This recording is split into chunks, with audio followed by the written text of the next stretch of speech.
Riddle me this, fat man. What show is often considered the greatest animated series of all time? That's not a riddle. There it is. It's not a riddle. But do you know the answer? Yeah, because today on Dissecting Fiction, we're talking about Batman, the animated series.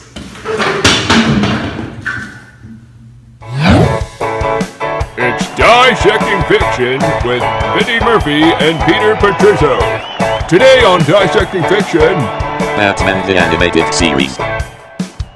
As you heard, today we are dissecting Batman the Animated Series, which I think may be my favorite animated series of all time. Yeah, I mean, there's a couple of contenders. It's definitely, I think, the most important as far as superhero shows Absolutely.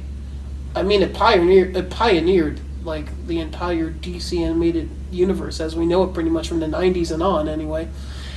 Not so much the earlier stuff, but definitely from the 90s and on. Yeah, but I think even... It's almost like a line now. Anything before that, you kind of just consider before Batman the Animated Series. Right. It's not really judged the same way. Yeah. Like, you could be really harsh on Super Friends. It's not going to do you any good. You know? It was what it was. Exactly. It was a product of its time, you know.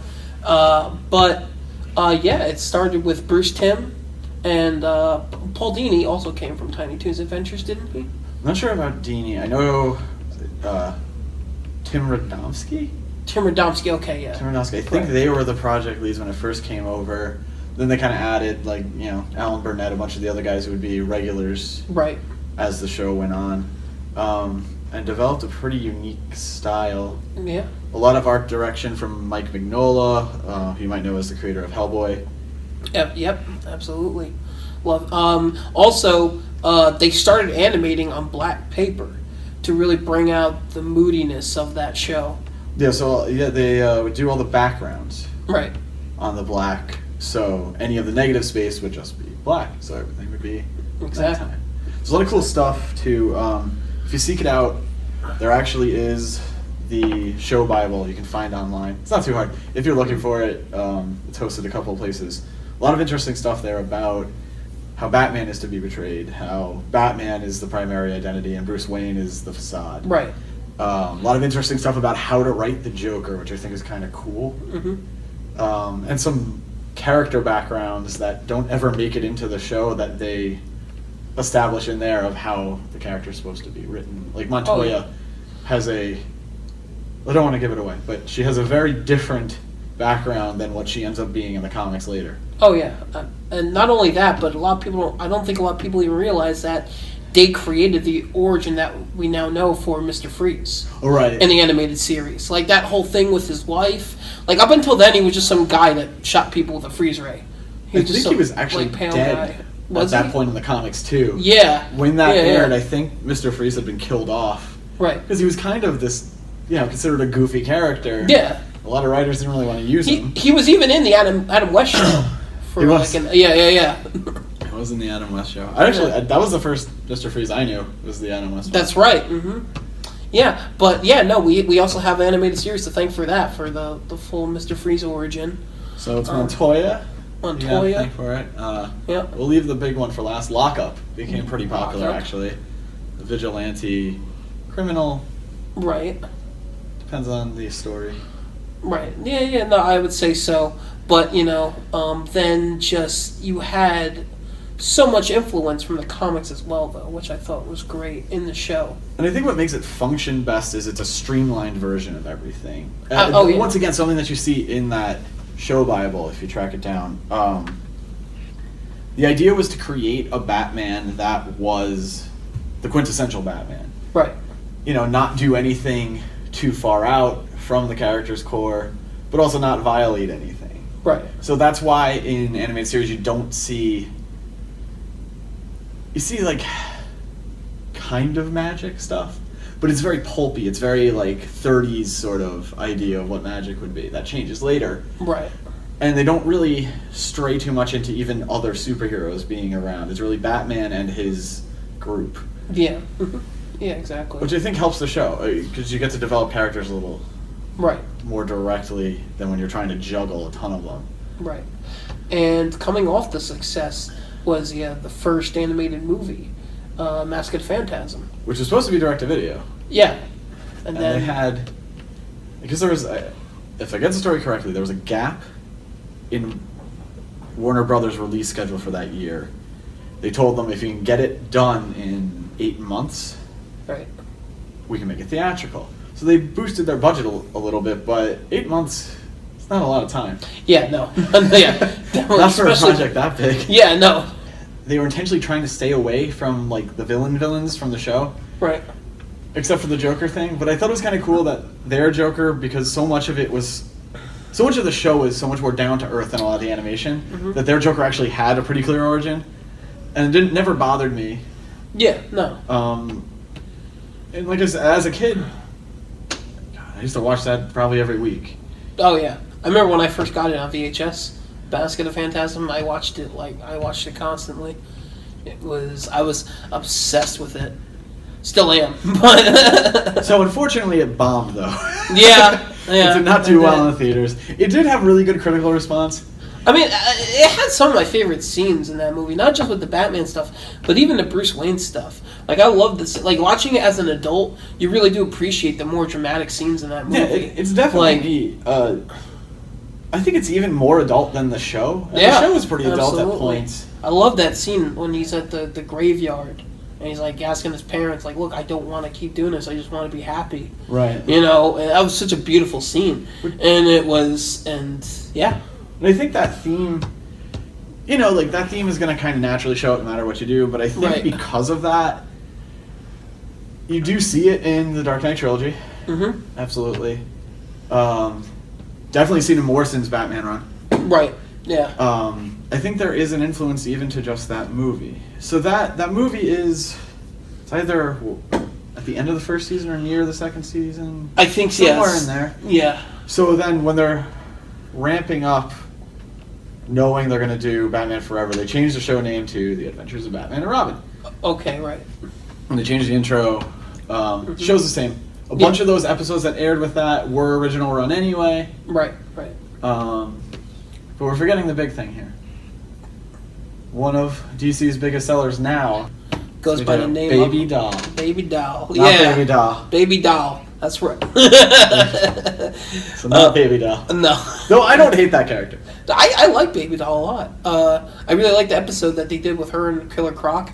I just love Killer Croc. I don't even Yeah. talk about Killer Croc because I have like an unreasonable love for that character. One of my favorite episodes is the episode when they're all talking about how they defeated Batman, when they're all the villains are at playing poker, and Killer Croc Almost is just got like, yeah, and Killer Croc is just like, I hit him with a rock. But Killer Croc isn't like that.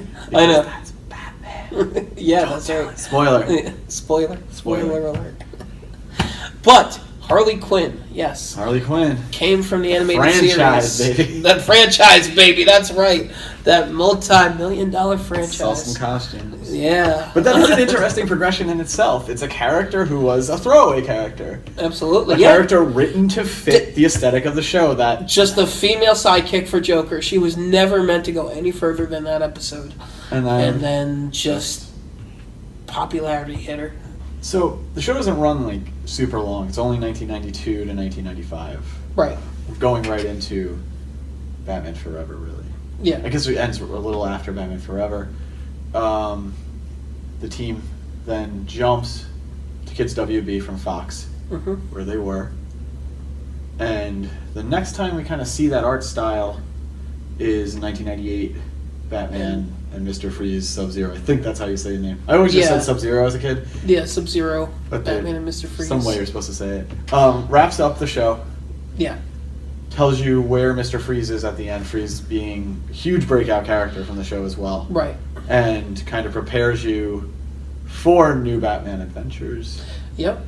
which it's taking place. Well, it was released during, but so you end up with the show.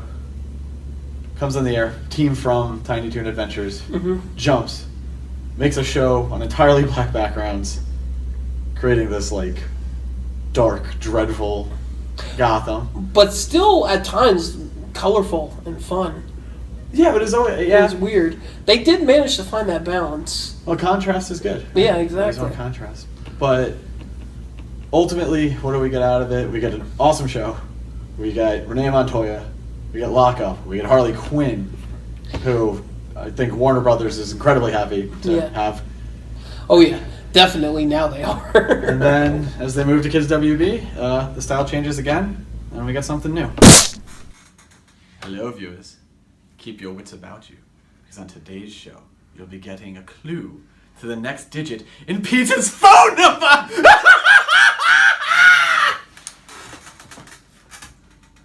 What the fuck? So a lot of the Warner's animation team was now working on projects for Kids WB. They'd left Fox. Right. Primarily Superman. Glenn Murakami doing a lot of the art direction on that. His influence would carry over in 1997 to the new Batman Adventures, which was paired with Superman as the Batman-Superman Adventures, or the new Batman-Superman Adventures. That's right, which eventually led to the movie World's Finest. But also, on the New Adventures of Batman, they had the whole Robin situation where they now made Dick Grayson Nightwing, and they brought Tim Drake on as Robin. And they had explained, I'm not sure exactly where it falls in the run. It's only 24 episodes, New Batman Adventures, a lot shorter. They do have an explanation of why Dick changes roles, and they brought in Tim Drake as Robin, but he's kind of Jason Todd. He does have essence of Jason Todd in there, he does. His background's a lot more like Jason Todd. Right. He's certainly, how would we say, rambunctious. Yes. Yeah, he's a much rowdier child. No, yeah, they definitely took influence. They basically combined Jason Todd and Tim Drake into one character. I have an argument for you later about that, though. We'll talk about all that. right. So, now with Superman kind of in the fold, and now they're sort of building to this whole idea that there is a lot of crazy stuff that could happen. Right. The writing style changes in those 24 episodes. A lot of the characters come back, but now it's almost like they were in sort of that full DC world. Okay. And a lot more cameos, a lot more team-ups, different characters show up. That goes for both Superman and Batman at that point, too. Right. Okay. Yeah, they had an episode with Etrigan, which was pretty cool. Another one of my favorite episodes from that run was probably a lot of people talk about it to this day. The Over the Edge. Yeah. The episode where Batgirl dies. Commissioner Gordon finds out that it's Barbara, and I know like people sometimes make the argument, yeah, but it's such a fake out ending. Well, where did you expect them to go with that episode? That's a funny thing. I like that episode. Yeah. I never held it that highly. I kind of liked the new Batman Adventure stuff when it would go like really off the rails. Oh no! I like the Creeper episode. I love the Creeper episode. Yeah. You think Farmer Brown is in New Adventures, right? I think so. I'm not sure, but another great one was Growing Pains. I think another one, and I also think that one gets overlooked a lot. That's the Poison one. Ivy. No. That's the one when Tim Drake finds the girl that's a part of Clayface, and then it ends with him trying to save her, but ultimately she can't be saved because she's a part of Clayface, and they get sucked back into him. Is it like Deus Ex Machina? Oh no, part of Clayface. Story over. Yeah, no, but it had a really dark ending that you don't get that in a lot of like children's animated stuff. Yeah, I know the gloves were off a little bit more when I got to Kids WB, just because the network is connected to the show a lot more directly, right? And they knew it was successful, and they wanted maybe to stick it to Fox a little bit. I don't know if they were successful in that. I think the original Batman the Animated Series stuff is a little stronger. There's also a lot more of it, so it's hard to judge. Also, I just want to say another great episode from that run I thought gets overlooked a lot was Joker's Millions. It was just a really funny Joker episode. I don't know if you guys never seen that, check it out. It's a real fun 20 minutes. Yeah, it was solid run, a little different on Joker there too. Joker I think was played just like everyone else, a little more wild. Right. Well, that's what I'm saying. Weird, but it's the truth. Well, that's what I'm saying with the whole Joker's Millions episode. It was like they were definitely playing up the wild Joker thing with that episode. So that as we were kind of saying before, that run changes the art style. We're getting a lot closer to what would become that kind of standard Justice League style way later. We're moving that direction. Right. Very simple designs. So that eventually leads to the movie Mystery of the Batwoman, Yeah. which eventually ended that run of the series. Which was also released later as well. Okay, right. But what's kind of cool is with the Batwoman design, they give you an idea of where Batman would have gotten the Batman Beyond design. Right. Because it's very similar. I think out of all the direct-to-video movies they did, it's not bad. No, Just sort of, it doesn't, all of them made an impact. I've only seen it once, Mystery of the Batwoman. I need to watch it again to make a really strong opinion about it. But when I first watched it, I liked it. It's not that I didn't enjoy it. I wasn't enjoying it. Right. I think the thing, though, is, and we'll get into this more when we talk about Batman Beyond, too. Right. All the other direct-to-video ones had something big in them. They all had something that you go back and like, oh, that's where this happened, you know? Right. Like, Batman Mask of the Phantasm had like 4 of them. Yeah, exactly, absolutely. But you That's never the really... only one where, like, it didn't really... It seemed like it connected, but it didn't seem to matter. Yeah, exactly. And New Batman Adventures is also... Even beyond crossing over, Superman crosses over Static.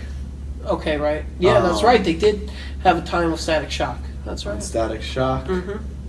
And so it really leaves the door open for expansion. I think it's interesting. I think New Batman Adventures actually leaves the door open to expansion to Justice League. Yeah, absolutely. But that's not what's next. Right.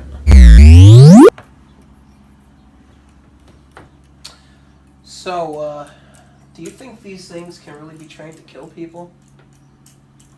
So if you guys have any good ideas about what should be dissected on this show, why don't you follow us and comment below. We'd really appreciate it.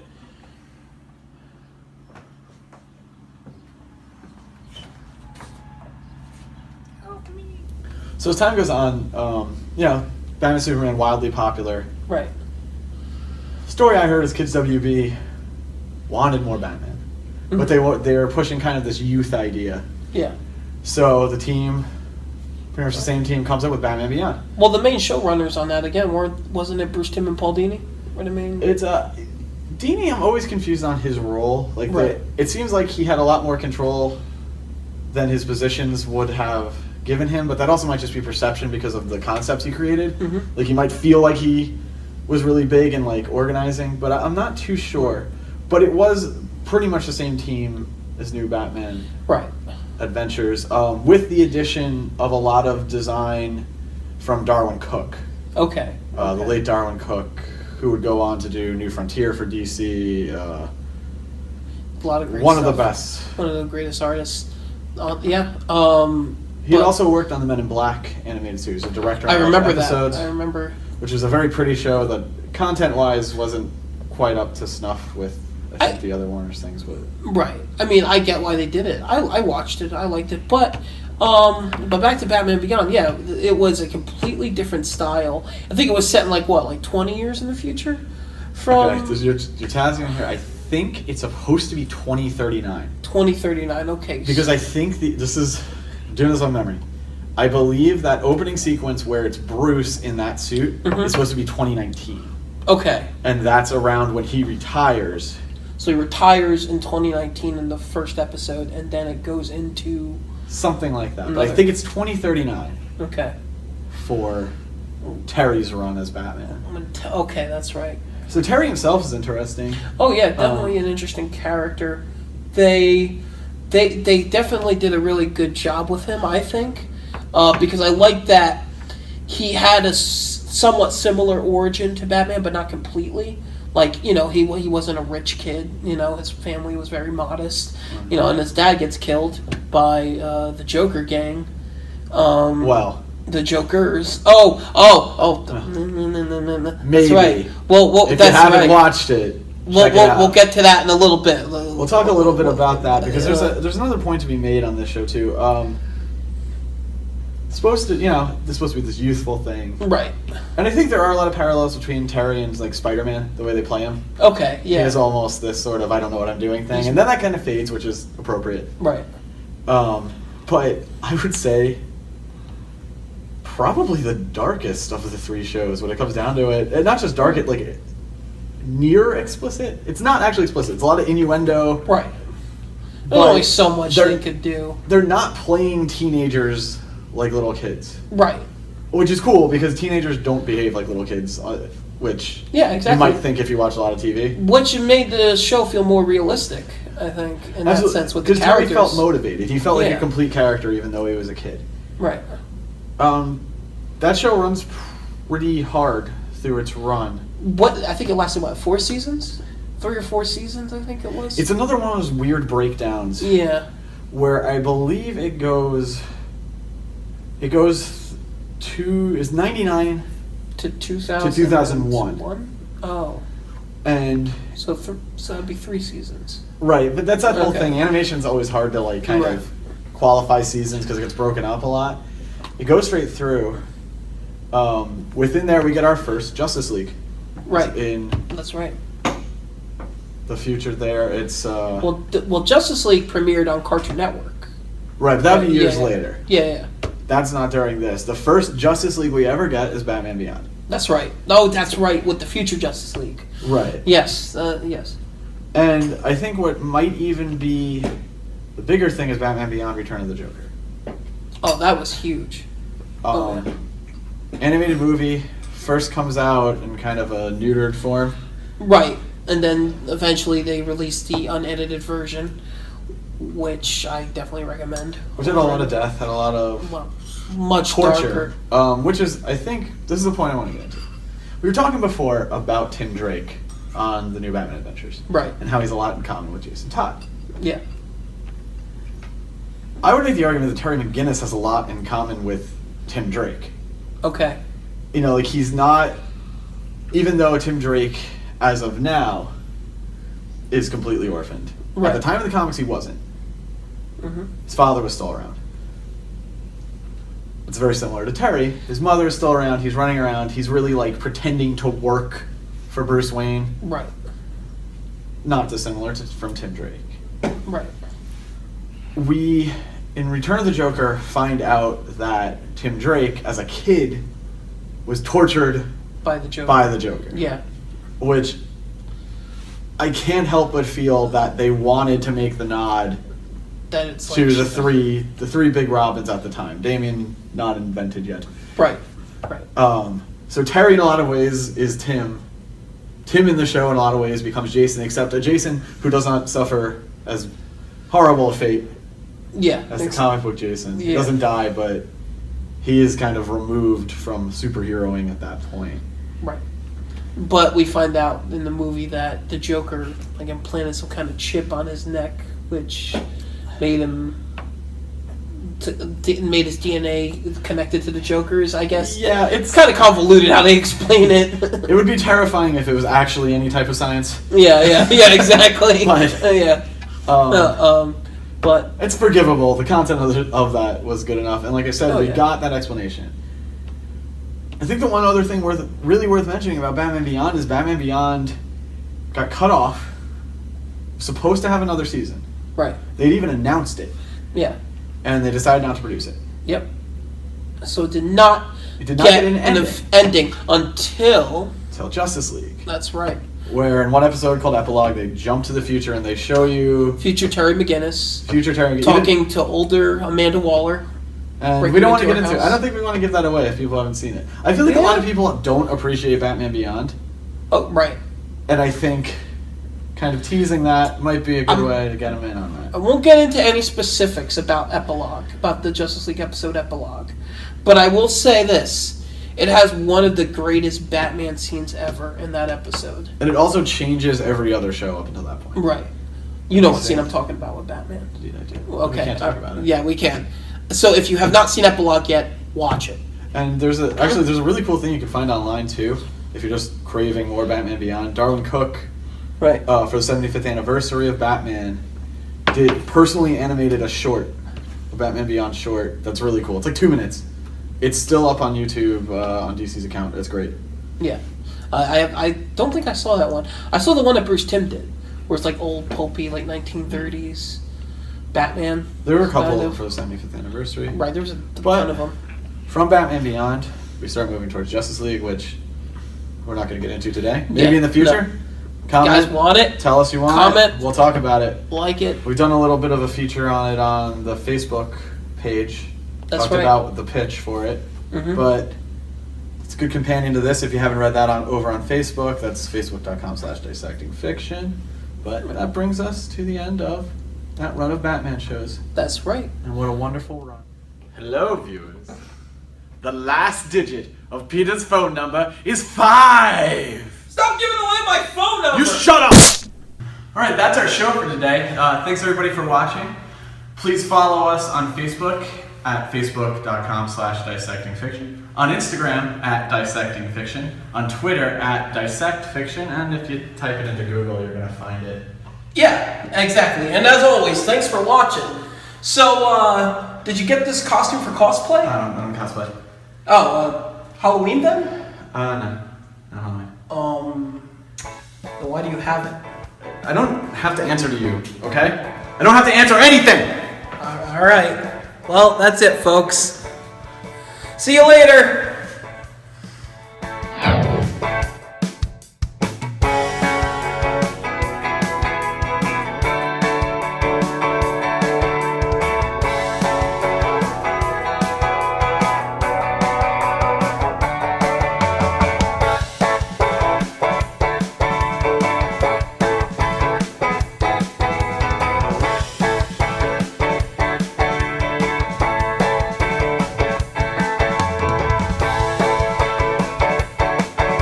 Dissecting Fiction is sponsored in part by The XY Group.